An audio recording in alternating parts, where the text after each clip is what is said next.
July 10th was a huge milestone for me. Long story short, yada, yada, yada. In between chemotherapy and COVID-19 and doing my TV shows remotely and not having to travel or walk around a studio, my right leg, because of all the chemicals I took and the radiation, really got screwed up. And I have been using a cane for the last year and recently had to use two, one in each hand. Going to London was super scary for me because when you have this kind of mobility issue, you actually don't look forward to being out in public. Your whole thought pattern is how much pain is each step going to cause me. But I got a great personal trainer and physical therapist, and I've really been working on it, and I thought I was ready. So, how did I dress for the airport? Well, knowing what a zoo it was, and believe me, my memories of the airport, it was a lot more civilized than it is today. I haven't traveled in 5.5, 6 years. So, I wore a really cute James Pierce hoodie, beige, James Pierce washed out cotton dyed to match t-shirt, very cute, and leggings to match and sock sneakers. 6.5 hour trip, not a long time in an airplane, but long enough if you haven't been in an airplane forever. And I had to use wheelchairs in the airport. Can I give you a clue? It's not a bad gig. You get through security immediately. And everybody's sort of like, oh, poor you. Yeah, go to the head of the line. Okay. So, the flight was a flight. I was on JetBlue Mint. Not bad. And the airports in London, such as Heathrow, are a lot more civilized than America. Trust me.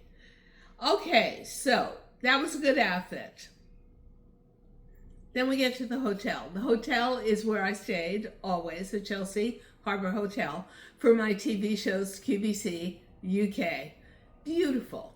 You get a living room, I mean like a good-sized living room, a real terrace, a view of the river, and it has a yacht harbor in it. And so it's pretty fabulous. And then a really big bedroom. So, starving at the hotel, we got fresh Scottish smoked salmon, fresh dill, and scrambled eggs. It was so civilized, so fresh, so delicious. I am a total foodie. I am on intermittent fasting. That's good for me. It works.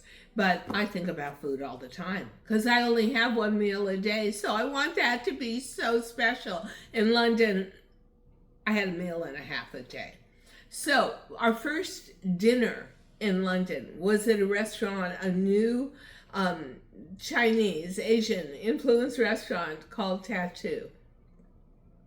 Not only was the menu incredibly unique with dumpling samplers and royal koi fish and crispy shallots with soy and chili and sugar salt crispy squid, oh my God, with green chili, pomegranate, and mint. My very favorite in life, Wagyu beef with fried rice. I love Wagyu beef. Even though I don't eat red meat, I eat red meat. So, that setting for Tattu was so beautiful. It was kind of oriental, but really mysterious. The walls were black, but they had trees planted inside the restaurant that looked like cherry blossoms. So it was kind of a mixture of Japanese, Asian sensibility, Chinese, food domination, but still Japanesey food. And then one room, the walls were a video of giant snakeskin scales moving. It was like mesmerizing. Beautiful shots. Oh my God, what a photo op. And a lot of gorgeous pink to make you look better. And I'm trying to think of what I wore for that. Oh yeah. So, for my 79th birthday, since someone's going to buy me a present like I'm going to buy me a present, I bought a beautiful Gucci blazer with navy blue G's, kind of tapestry fabric, the way they do their loafers. Fits like, I don't know what, a dream. Gorgeous fabric, partially cotton, partially silk, a bit of sheen, and really keeps its shape. A very confidence building kind of jacket, and I wanted to project myself as a businesswoman, which I am to the heart and bone, out for an evening with the girls. It was really a fun girls' night. We were, all three of us, the authors, but there were still 9 more, but they didn't come to London for the book, Women Thrive 3, which is on Amazon. Oh, and I had on my Gucci loafers to go with the Gucci blazer. And from my Amazon storefront, I had a great poor boy retro 70s rib sleeveless turtleneck. I think it was a very good outfit, especially because you're still a little jet lagged, so you're not exactly performing on all cylinders. So the next day, we went to the Victoria and Albert Museum to go back in the day and see the Naomi Campbell exhibit. I got emotional. It was such a blast from the past. It was when I truly got into fashion, and fashion truly got into the psyche of America as something you had to respect, had to follow, had to be wearing, had to look like. It was all, the supermodels, Linda Evangelista, Cindy Crawford. It was amazing, and you could see where Naomi Campbell was a force of nature. These girls, and I saw Ellie McPherson once in the Caribbean doing a bikini shoot and felt like I wish I could have just melted down into the sand or disappeared. These women they're not born like you and I. I mean, they're born differently. 6'2", completely muscular, not an ounce of fat on them. Incredible physicality and coordination. So the Victoria and Albert Naomi exhibit was incredible. And that morning, when we came back from that exhibit, which was so much fun, I just gave in. I have pancake and eggs. You gotta understand something. I eat like 1 egg every 6 months. Cholesterol, alarm. I just suspended all beliefs, ate what I wanted to, and never felt 1 ounce of guilt, okay? I enjoyed it. I loved those pancakes, and I love the eggs too. So, that evening, we went to a much more casual restaurant than Tattu. It was Italian, called Ave Mario, and it was more like little finger foods, different kinds of olives, a different way of doing calamari, but still fried. There's the other thing, I love fried food. Can't wait to get to my GP and have her tell me my cholesterol is setting a new all-time human record. And for that day, because it was in and out of a lot of taxis and casual stuff going on, I wore a beige linen shirt. It was actually mocha colored from, believe it or not, Uniqlo. I got it on sale for $19.99, washable linen, big, oversized, fabulous. I actually found leggings to match. I had sock sneakers, and I was just doing a whole neutral thing, but I put a Gucci scarf with it with horse bits, and I felt really comfortable, and I felt really authentic. And it was a slightly warmer day. Most of London was beautiful, very cool, 68 degrees, sunny. But yeah, that was my casual day. Third day, super fun. Makeup shopping at Harrods. Now, you got to understand, because of my mobility issues and because all the stores I love have kind of disappeared from New York City, I buy all my makeup online, either on Net-a-Porter or Amazon. So now suddenly you walk into Harrods and there's this world of makeup. OMG. So first, we went to lunch. I wanted to go to the Harrods Food Hall. I love it. It's so historic. It's so beautiful. All the original tiles, all the stonework, and I mean, it's gorgeous. It's changed, greatly reduced in dimensions since COVID, but fantastic. So they used to have an oyster bar, that's gone. But the woman who was the hostess said, oh, but we have a Japanese restaurant that serves the best fresh oysters. So we said, okay, all right, I am not going to lie. This meal cost, for two of us, £498. And why was that? Because little Miss spoiled brat here had to have not only the most expensive fish, toro. I love it. It's tuna belly. It's so delicious. It's the Wagyu beef of the fish world. So it's got fat kind of layered through it. It just melt in the mouth. And fresh salmon, sake. It was so incredible. And the most incredible dish, and what brought it up to that price, was a mountain of toro tartare, like a volcano, with a hole carved in the middle, and beluga caviar topped into the hole and then like erupting out. Okay, I love sushi. If you ask me one cuisine I could eat every day for the rest of my life and never feel deprived, it would be Japanese food. I love raw fish. It was worth every penny.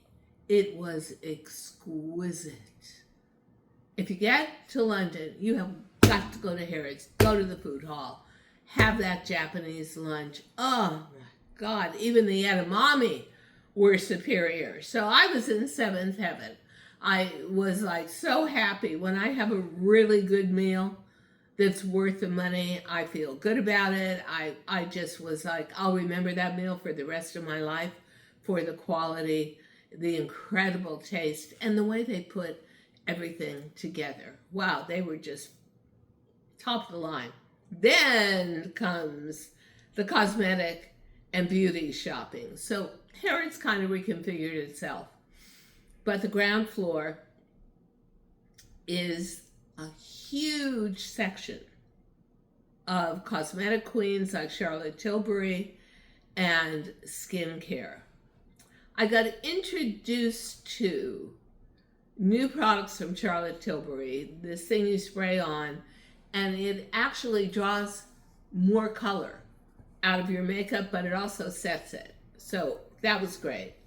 I got another face powder for, I think it's called Flawless, and it truly does make you flawless. But this time, and I will do a demo soon, I actually rubbed it into my fingers. I got the tan color because I'm so pale, and I rubbed it in like a foundation.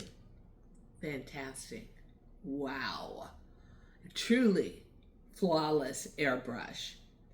And then I got a lip plumper. I have to watch out for the lip plumper. Weirdly enough, after chemo, I'm very sensitive to that stuff. And so I'm hesitantly using it, but I am not a believer in doing filler in your lips. First of all, it feels too weird. And second of all, I just think you can get it from a product like this and have it be more temporary and controllable. And then I got from Givenchy a powder. You kind of tap the bottom of it. It's 4 colors, but they all look as if they're ground pearls. So a whitish powder ground and opalescent, light pink, a little bit of a yellow powder, a green powder. Anyway, you swirl them all together. Great on the inner eye and upper eyelid underneath the brows. Great if you actually want to take it with a big brush and put it on as a setting powder. It's gorgeous. And I have to say, it was such a great experience shopping at Harrods. Every single sales girl, happy to see you, totally informative, so sweet, just want to help you. It's different from America Retail. I honestly feel if America Retail was like Harrods Retail, I'd be out shopping more. So I love that. I dragged all my products home. I'm using each and every one of them every time I do a podcast or go out, and very, very happy with my purchases and can't wait to show all you guys. So we're coming out of Harrods. This was kind of amazing. I had this happen to me 2 or 3 times in London. Coming out of Harrods, and a very chic girl is walking in. I would say she was about 30, 32. African American, wearing a beautiful Hermes black crocodile Birkin bag, teeny one, and she was just wearing black sweats, but like a tracksuit, like a cool American girl, New York girl kind of tracksuit. So I'm walking out with all my compadres, the 2 other authors, my incredible social media manager, and the head of the book company Women Thrive 3. And this girl who's walking in puts her hand on my arm and stops me and says, "You are so beautiful. Oh my God. I've never seen hair like that." And so we start talking. I'm like, thank you, thank you, thank you. And we start talking about my hair. And she said, "You're really special. Like, your beauty is amazing. And you have a light that shines from the inside out." And I said, "Oh, that's so funny. People call me the lighthouse because they think that I spread light wherever I go," which is actually my total intention. And then she said, "What are you doing in London?" She said, "I just came from Paris. I got this Birkin bag. I'm so excited." You don't know what it's like to get a Birkin bag. They won't even sell it to me, much less show one to me. So I'm figuring she's like somebody in the music world, because you don't get those opportunities. Just walk in and buy. So I said, well, I wrote my 3rd book, Women Thrive 3. I have a chapter in it. I dedicated my chapter to breast cancer and coming through it. And she said, "Oh my God, my best friend was just diagnosed with stage 4. And it's spread. It's metastasized." And I said, "I've got to talk to you. I want to give you advice. I want to give you inspiration. I want to give you points of aspiration for your friends to never give up. Cancer is a maintainable disease, and they can maintain her life for years and years and years." And by the time I was done, she started crying. I'm going to cry. I started crying. You know, I know what I'm here for. I'm here to be a messenger of hope and light and pride and enjoyment in aging and in everything that comes with it, which includes you're going to get sick at one point in your life, at least, with something that seems insurmountable. And we parted ways, hugging and kissing. And you know what? Another experience I will never forget. I am obviously on the right track with my message and my hopes to change the world at least a little bit for aging females. And I'm amazed at younger women's reactions to me and attitudes toward me, which is, wow, how do you do it? And sometimes I wonder, how do I do it? So after that incredible encounter, if that wasn't enough, then we went to a meet and greet at the Battersea Power Station for the evening for women who had been given the book, were local influencers, had read the book and wanted to meet the authors. And there again, it was young women within that group that sought me out and said, I see the light shining in you, and I want to know how you keep it alive. And the fact that I'm almost 80 was amazing. I talked to a girl named Gabby, beautiful, and sort of a local influencer, inspirational character. And we talked for a really long time. Gabby was amazing. And she walked up to me and said, your light is shining. You know, there is a point before every birthday where you look back and reflect on your life. And I'm not going to be insincere or not authentic about this. It's not easy aging. But one thing I see that I did, if I had to give one piece of advice, is I kept the core of me alive. And I will explain that to you when we get to the last day in London. So we did on day 4 a media production day. It was done in a kind of fantastic setting and was underneath the London Bridge, and it was a space that was probably 40 feet high, floor-to-ceiling windows. And we did interviews, video interviews about each of our chapters in the book, and had a great videographer, Jack Taylor, so good, and a great photographer, Baz Seal, who actually does the royal family. And I just talked about my life. They wanted to know all about my life and my background and my hopes and aspirations for the future, which we should all have no matter what age we're at.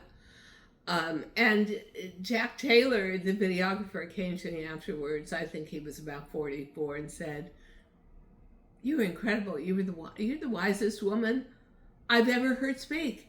I mean, it makes me want to move to London, honestly. Everywhere I went, I was a magnet for good remarks, good feelings, comradeship, sisterhood. It was quite extraordinary. I mean, it wasn't just like, yeah, I saw the London Bridge. It was much more than that. I think sometimes you've got to get out of your environment and be someplace totally fresh. And even though I did television for years out of London at the old BBC studios for QVC, I hadn't been there in 6 years. It was all new to me again. And I was new to them again. And I would have to say that that was probably the premier experience for me. We're total strangers walking up to me and saying, "I've got to know who you are. You're so special." I just blew my mind, really. My brain was imploding. So here comes the not so good part. We had lunch, a really late lunch, after this photo shoot that lasted for like 8 hours and no food at the hotel. And I said, "Oh, let's do fish and chips. It's so English. We're never going to get the chance to do it. We only have one day left." So it was delicious. It was greasy and crunchy and white flaky fish and great chips, which are, of course, French fries. And, of course, if that wasn't enough fried food, we had fried calamari as the appetizer, and I ordered it again, so we had a double appetizer. I was in seventh heaven. I was fine. My social media manager got food poisoning from it and was deathly ill for the next 3-4 days. How did that happen? How did I bypass it? I'm the one that shouldn't have had the strong immune system. I don't know, but thank you, God, because I hate food poisoning and I hate everything that goes with it. And then I wanted to have a proper English tea. So we made a reservation. It was so great at the Diamond Jubilee Salon at Fortnum and Mason, where it's all about tradition. And I heard that Fortnum and Mason is about to close down. It's ancient. It's got to be 150 years old. They've kept most of the original woodwork and paneling. And there's a guy in a morning coat, a green velvet morning coat, and giant top hat who opens the outer doors for you. It's all tradition, and everybody's so nice. So, Diamond Jubilee Tea Salon. We order, and we're sitting there, and I have never consumed so much sugar in my life. I'm not really, if you say sugar or salt, I'm all about savory, but we did it for sweet. And cucumber and cream cheese sandwiches and smoked salmon with orange caper butter and coronation chicken scones and oh my God, you name it. It was very, very English and I loved it a lot, but I am allergic to tea, so I had cappuccinos. So we're sitting there. It's pretty full inside that it's so traditional to do this in mid-afternoon for the English. And if you aren't English like me and you're a tourist, you definitely want to do it. And as we're getting up to go, there's a little girl standing there and she kind of tugs on my coat and says, "Ma'am, is that you?" And it was a picture of me from 30 years ago. That's part of my website, thedianegilman.com. And it was done for a major article in the fashion section of the New York Times. And it was probably, I would have to say, at least 20 years old, if not 25. And I said, yes, it is. And it was me in my old apartment with my red hair and looking younger for sure. And she said, "That's my mother over there." Oh, I'm going to start crying. She loves you. So I am assuming her mother bought 1 million pairs of DG2 jeans from QVC UK. And I think the one thing I got out of that was, and then of course, I thanked the mother, and the little girl wanted to take a selfie with me, which was so precious. And what I got out of it is that my entire journey and aging process and anti-aging process is about keeping the core, the fire within, alive.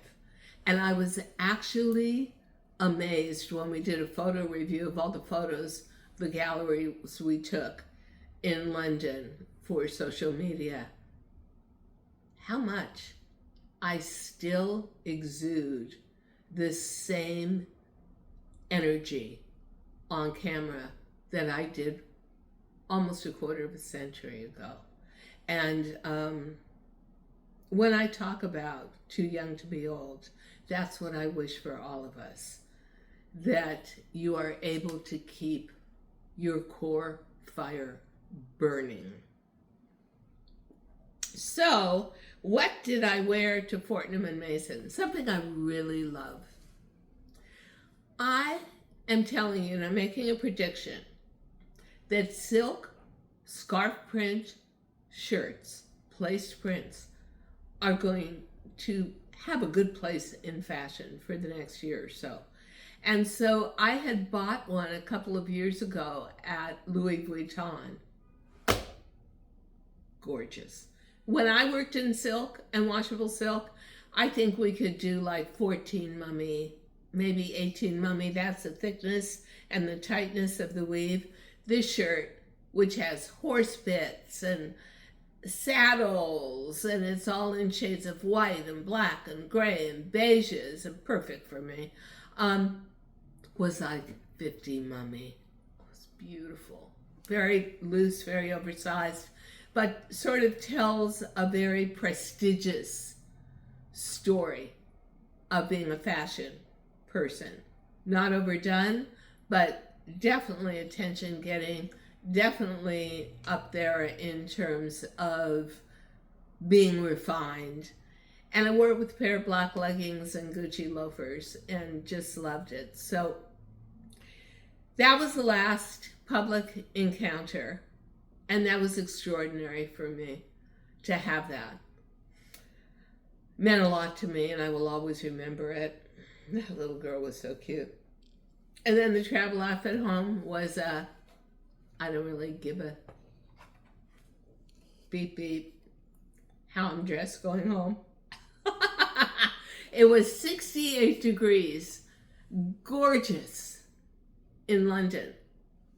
It was 96 degrees when we landed at JFK, and I knew it. It was miserable, absolutely, and I mean, I didn't care. Do you ever just get to that point where I had to care every day of the trip because every day was another photo opportunity, and that's what we were there for, and it was fun, but it was business, and getting home, it was like, well, I guess I kind of left something out. So, my social media manager always wants to get to the airport at the last minute. I always want to get to the airport like 15 hours before the flight.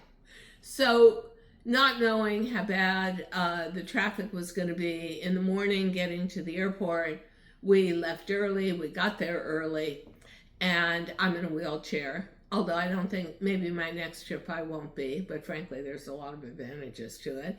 And I remember this terminal.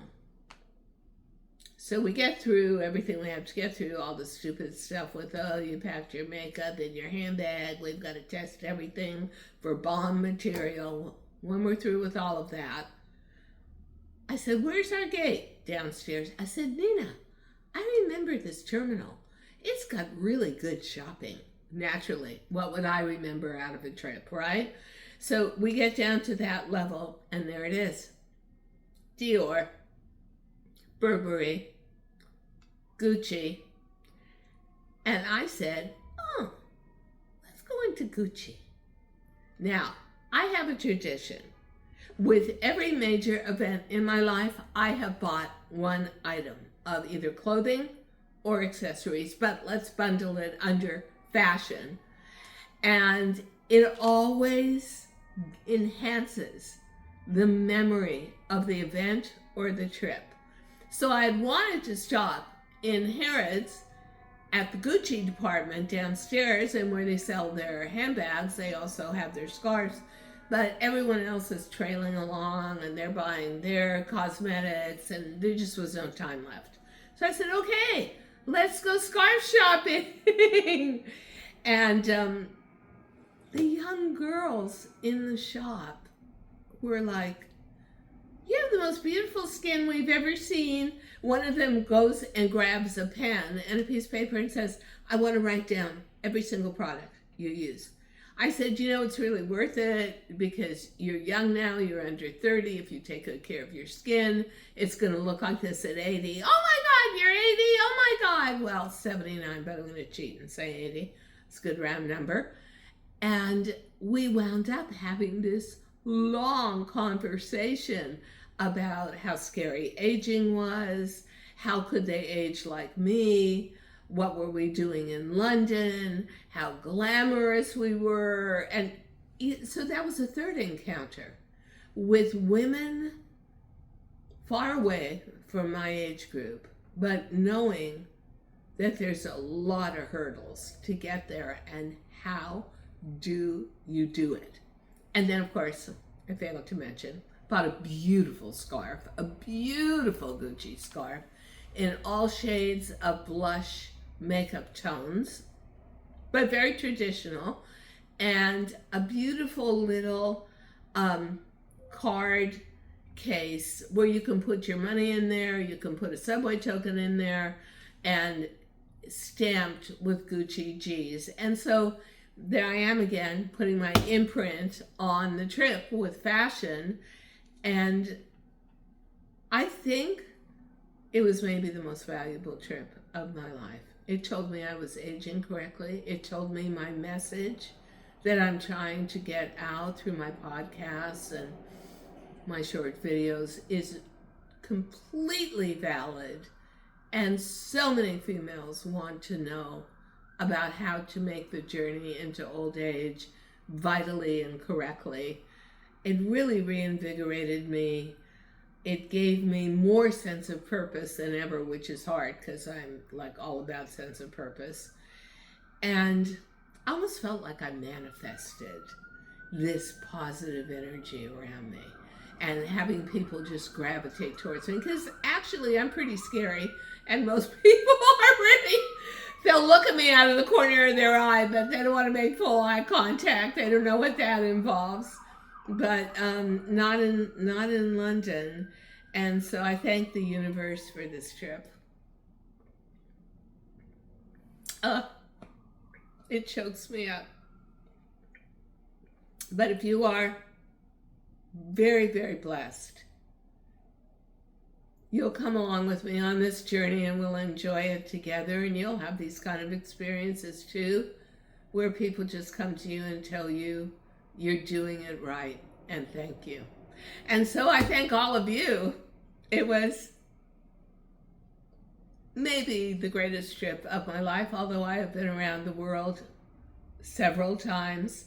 It meant more to me than I think any other journey I've ever taken, and a completely on fire, I'm ablaze and reinvigorated with purpose for helping my sisterhood and every generation below.